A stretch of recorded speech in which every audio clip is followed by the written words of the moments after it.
Hey there. I'm going to start working on my 65 Dart. Now, my 65 Dart I have owned for almost 25 years.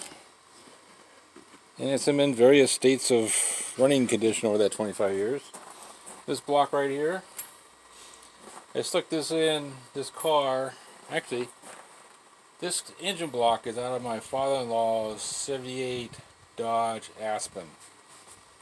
It went into a 64 Dart GT that I owned, and it's ran that car for about over 10 years. And that car died. I pulled the engine out, the transmission, the 4-speed, and I stuck it in this car. And when I did it, my youngest son was 13, and he's now 38. So, yeah, I've had this car for a while. This block is frozen up, it doesn't work anymore. But this was the original Super 6 motor out of a 78 Aspen. The 4-speed bell housing and stuff is out of a 64 Dart. The front suspension is out of a 75 Dart, including the sway bar, which I had to modify the K-frame to make it work. The rear end is an 8 1/4, and it's also out of that 75 Dart. And it has 5-leaf rear springs, and it has 340 torsion bars up front. So the basic Chrysler heavy-duty suspension option from the 70s. This thing ran pretty good. I daily drove it for about 14 years. I raced it. It was fast enough to get second in class at the little drag strip we raced at 2 years in a row. Ran pretty good until I destroyed the oil pump in it. And the oil pump, the splines or the gears on the pump stripped. And it came to the red light came on, it came to a halt. That happened 7 years ago on Highway 107 in the Olympic Peninsula, about a mile out of Montesano, Washington.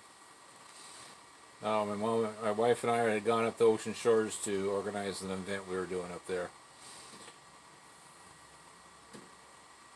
Yeah, we got towed home. And it's been basically sitting ever since. When I tore the engine that was in the car at the time, it is this pile of parts right here now. Block board 60 over, parts for the duster, camshaft, gaskets, bearings, the head, a new camshaft, all for it to go back in the car. I've been sitting on this now for about 4 years, putting them in underneath. There's a couple things I got to do more on the block. I got to get the cam bearings pressed in and move the pistons from the old rods, the new pistons onto the rods, and I haven't done that yet. I'll be doing that probably here soon. But anyway, today we're going to do some electrical wiring on it. I'm on the starter relay switch. And you notice I kind of cleaned up the firewall on this thing, welded up a bunch of holes, painted it all white, because the car used to be white. Not because Uncle Tony does it in his cars. And so we're going to drill some holes. We're going to have some fun. Okay, put you over here. You guys can watch with all the fun and excitement that I'm going to do.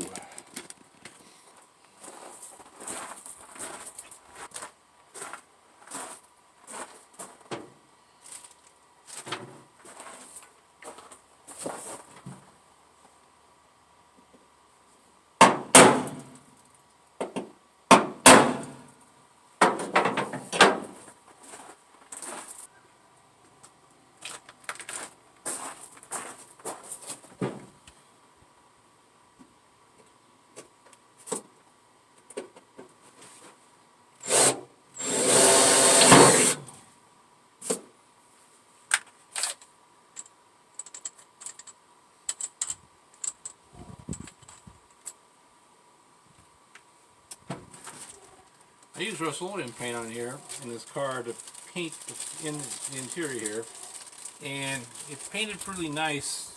And I did that 5 years ago now.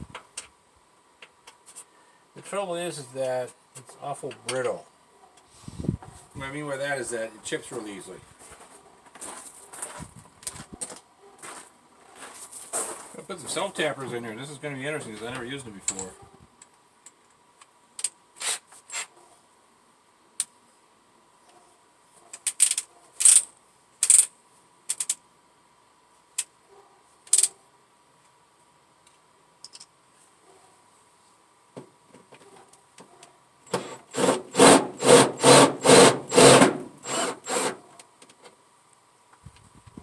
Yeah, that's hard.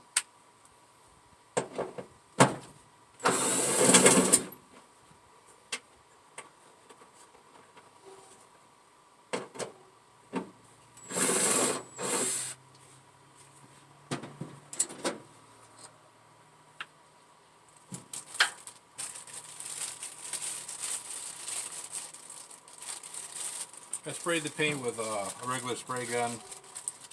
I think I mixed it 1 part thinner to 2 parts paint. Somebody on the internet, they have the recipe on the internet. It's nothing fancy or anything. Putting a star washer on here.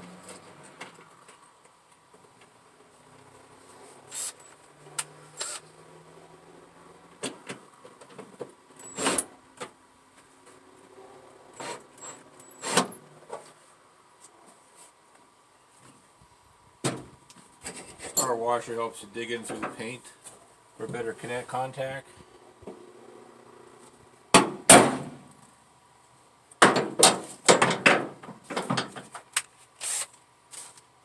Technically, I shouldn't have to drill a pilot hole.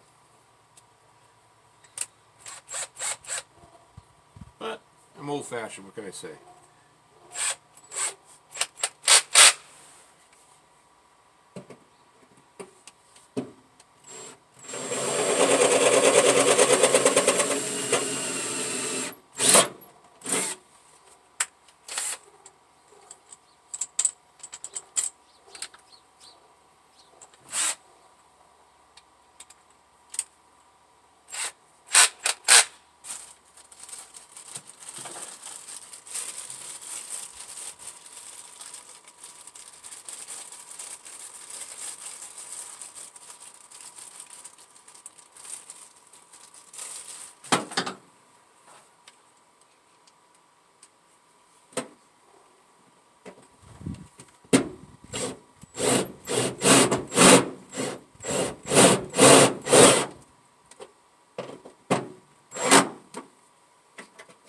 Okay.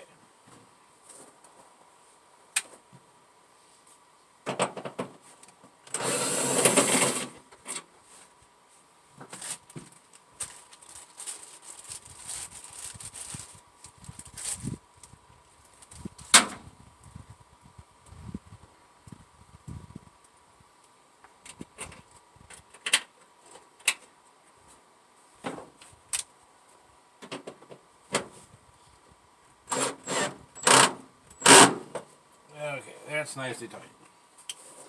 You notice this is not the place where this is supposed to go on a 65. 65 has it mounted up over here. Well, actually right about here. We're doing this because we're trying to emulate a 64, a 74. My Duster, which we've done the wiring on that already. Okay, that's in there nice and tight.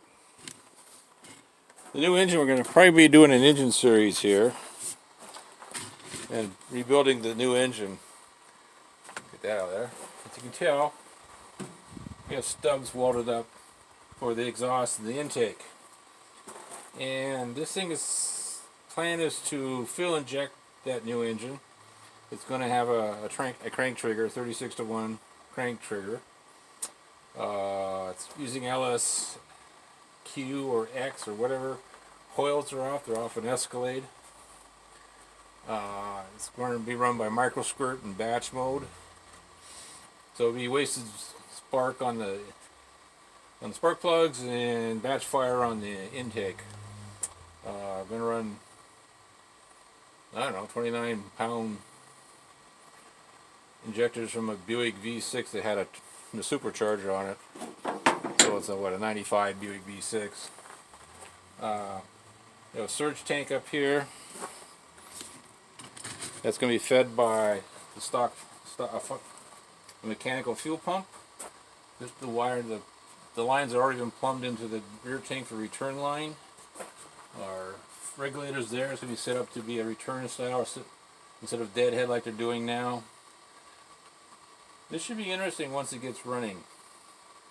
And I've been working on the fuel injection part for a long time, gathering parts to get it to do it. And finally to the point where I just need to put everything together. And that's what we're going to do. So, ta-da, that's nice, mounted nice and tight.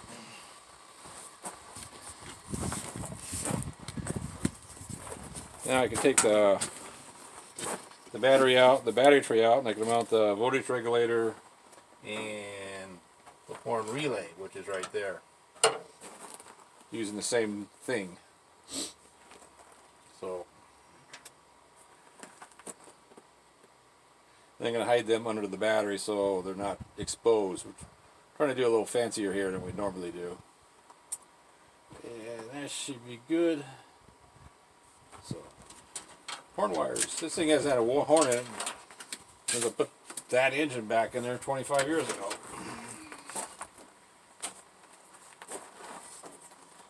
Brand new tray, and it's always starting to rust. That's life, I guess.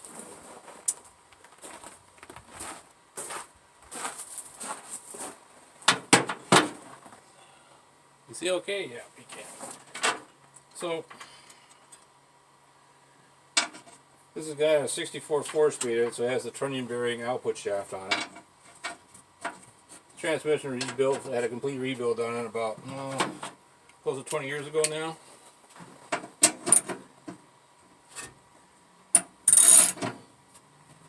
And it's your typical 883 4-speed.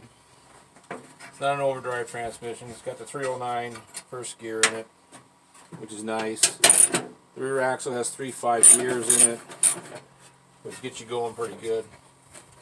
I originally put the 8 1/4 in it. It had this 4-speed in it, and I had the 8 1/4 had a 2.45 gear in it. And a lot of people say the slant won't pull a 2.45 gear. That's not true. This car actually ran pretty good with the 2.45 gear in it. You know, you don't mind 80 being 2,500 RPM.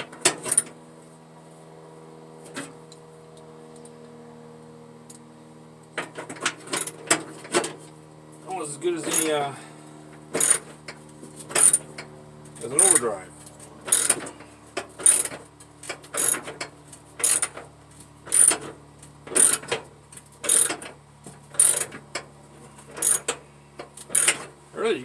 I got this car when I got it. My wife found it for me in a Little Nickel.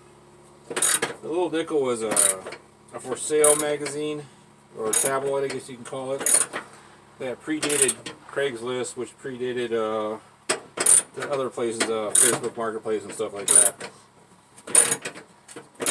And some guy owned it, and when I got it, it was just a rolling shell. There was no interior in it, no seats. The drivetrain was gone. I don't know if it had a V8 or a 6-cylinder in it. It did have a 3-speed on the tree. So it had a clutch assembly with it, which was nice.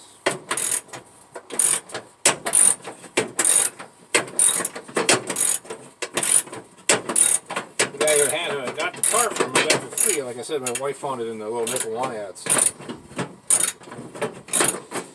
And his dream for the car was he was going to make a bracket racer out of it with a 440. And so he stripped the car down. And then his wife found out how much that was going to cost.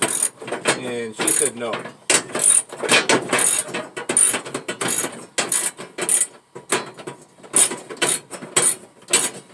So he basically gave it away. I got it free, like I said. Of course, I'm putting thousands of dollars into it. But like what I say is, there's nothing more expensive than a free thing.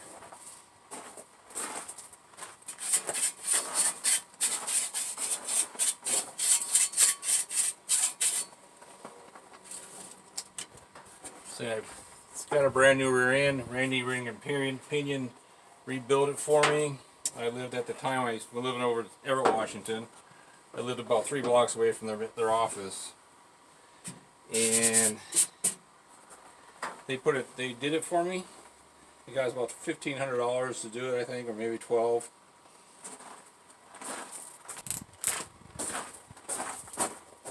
Napa. Wonder how old this is. This is what happens when you have cars that you can park out sitting in your front yard. You do weird things like this. It's brand new. Made in China.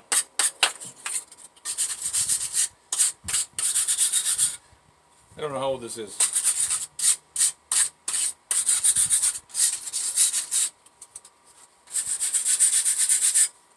Obviously it's old enough to be made in China.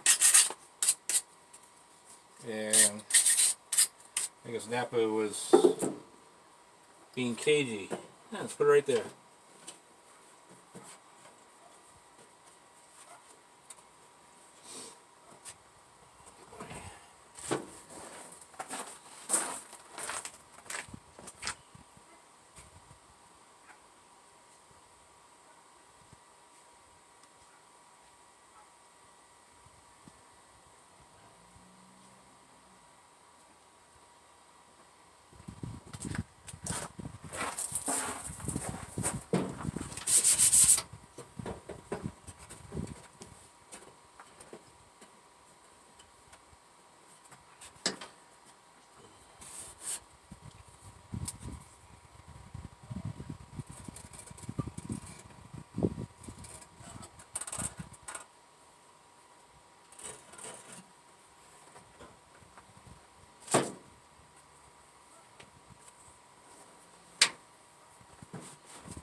You got that in.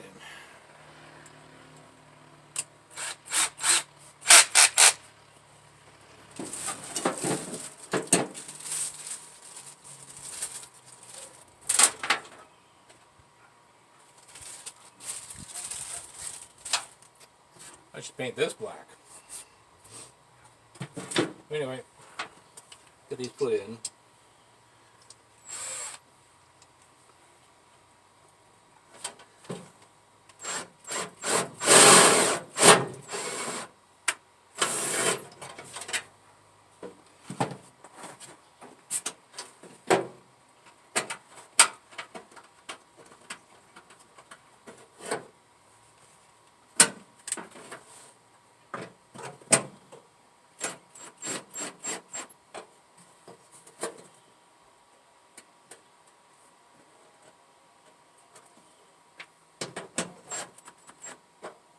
There we go.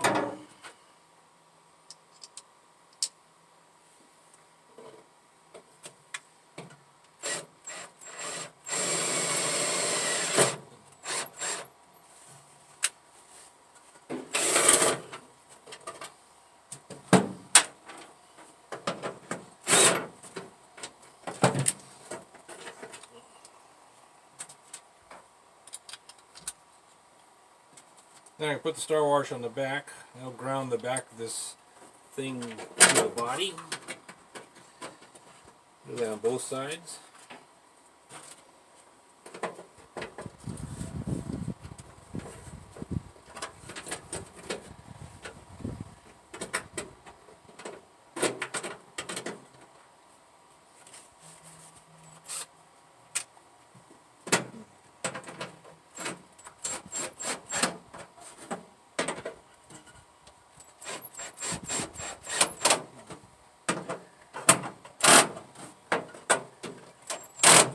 There we go, nice and tight.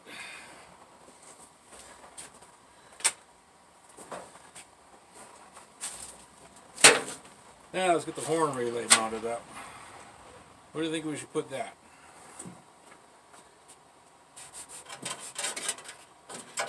That's the wire for it right here. This is the wire for the horn.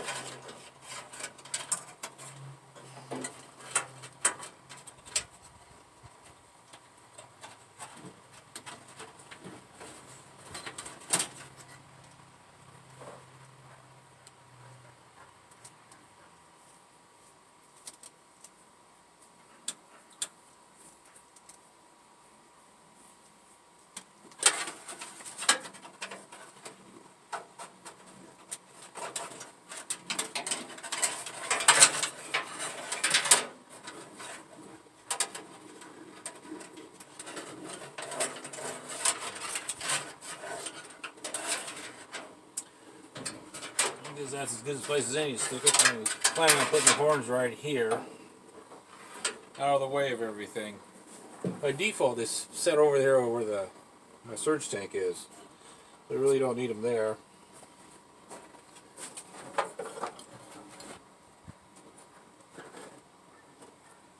Purple wire that goes to ground.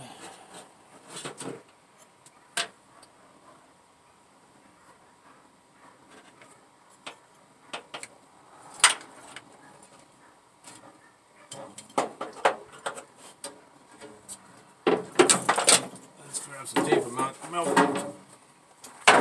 mark that.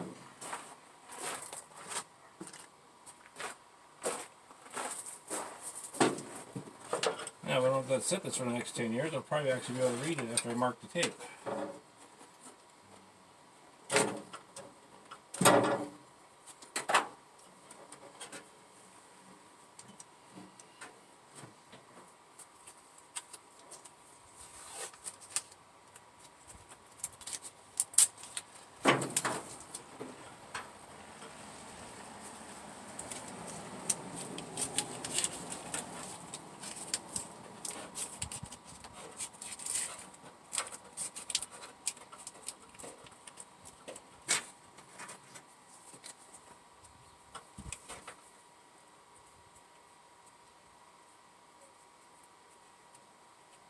There. Now in 5 years I won't know what that is. But we want to mount this. Where'd it go? Here it is. It's right here.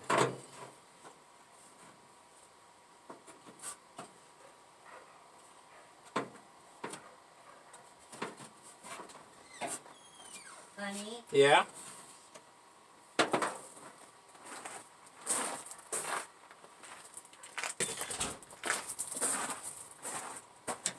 Okay, let's figure out where to stick the horn.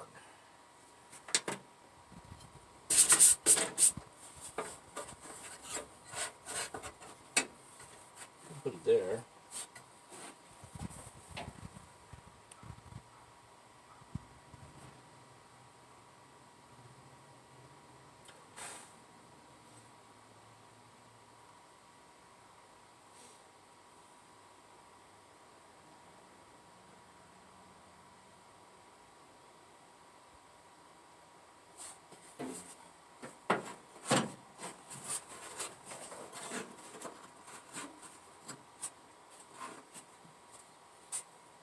Put it there.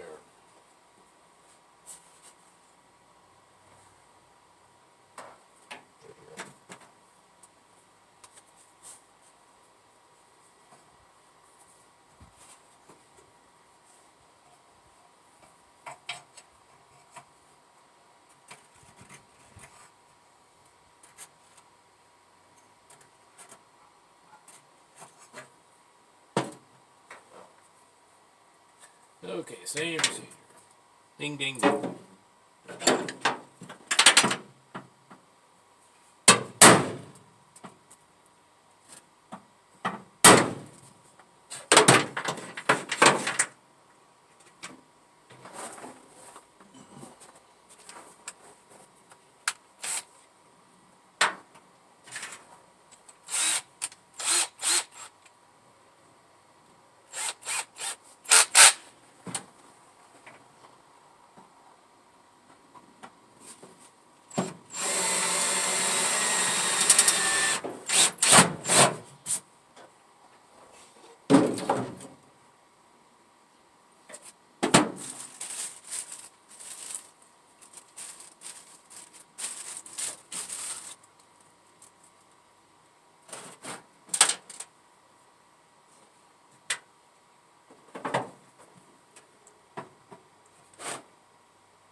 Okay, let's see if we can get the pan back on.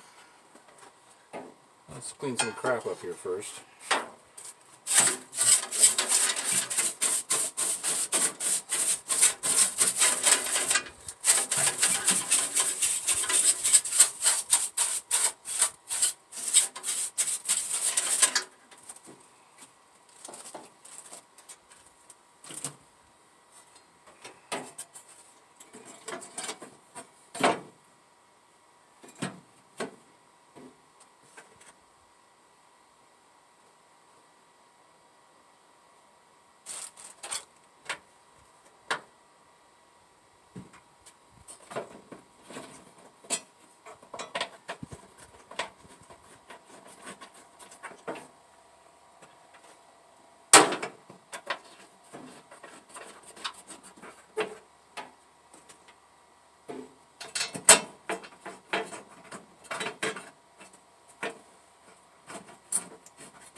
There.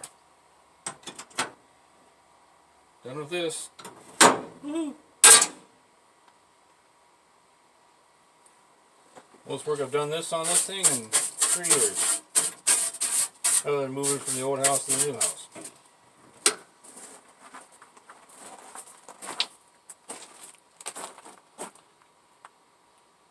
Now we start running wires.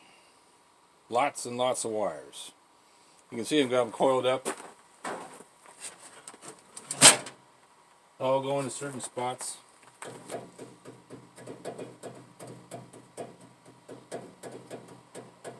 Yep. Getting this going again. Okay, that's it for now. Thanks for watching, guys.